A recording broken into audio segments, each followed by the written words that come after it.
Une des plus rompues à cet art du sonnet n'est autre qu'une femme, une certaine Louise Labbé. Fille d'un cordillier de Lyon, elle a de plus imaginé le débat de folie et d'amour. En voici un extrait. Penseriez-vous que les amours des femmes soient de beaucoup plus sages? Plus elles ont résisté à l'amour, et plus elles s'en trouvent prises. Elles ferment la porte à raison.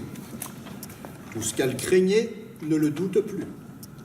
Elles laissent leurs occupations mulièbres, au lieu de filer, coudre, besogner au point. Leur étude est de bien se parer, promener s'églises, fêtes et banquets, pour avoir toujours quelques rencontres de ce qu'elles aiment. Elles prennent la plume et le luth en main, écrivent et chantent leur passion. Et enfin, croîtant cette rage, qu'elles abandonnent quelquefois père, mère, mari, enfant, et se retirent où est leur cœur. Il n'y a rien qui plus se fâche d'être contraint qu'une femme, et qui plus se contraigne où elle a envie de montrer son affection. Mais le mal est que le plus souvent, elles rencontrent si mal que plus elles aiment et moins elles sont aimées.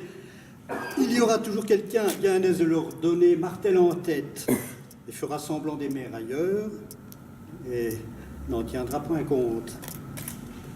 Alors les pauvrettes entrent en étrange fantaisie, ne peuvent si aisément se défaire des hommes comme les hommes des femmes, n'ayant la commodité de s'éloigner et commencer autre partie, chassant amour avec un autre amour.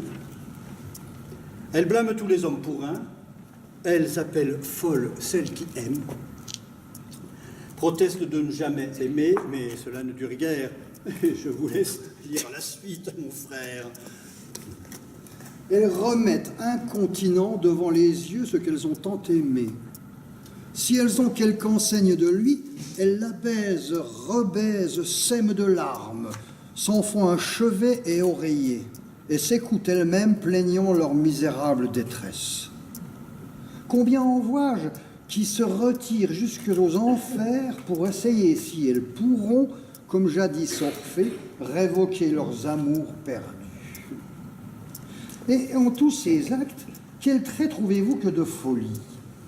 Avoir le cœur séparé de soi-même, être maintenant en paix, hors en guerre, hors en trêve, se tromper soi-même, brûler de loin, geler de près, un parler interrompu, un silence venant tout à coup.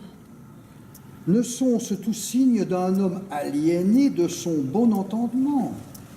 Et croyez-vous, mon frère, pensez-vous qu'à cette folie, elle en appelle à la raison? Eh bien non, elle s'en réclame, ou au moins, tout alors, si complet.